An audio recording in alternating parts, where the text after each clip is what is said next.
family-friendly neighborhood, and they decided on Oasis Springs, and they bought this house, maybe slightly cheaper. They've done it up. They've made all the amendments that they've wanted to. Just a nice storyline. We love a good storyline on this channel. We do.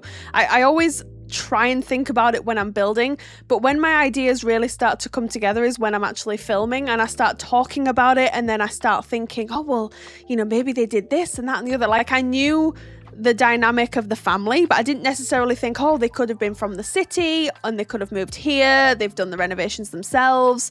Like, I'm not sure. One of them's maybe an architect. One of them's, you know, or into like interior design, like with the dream home decorator career or whatever. Like I suppose it doesn't really matter, but I like to think about that sort of stuff when I'm building or renovating or decorating, because I like my builds to kind of tell a story. It keeps things interesting for me, and it makes sure that I can use different items rather than going for like the same items all the time, because I think if I don't have like a story in my mind as to, well, I need to consider what sort of families living here, I run the risk then of using a lot of the same items all of the time. I mean, someone might say to me somewhere, yeah, but you always use like this particular item. I'm not entirely sure what that is, by the way. There's definitely items that I use in probably at least 90% of my builds, but I'm meaning like the overall sort of general vibe.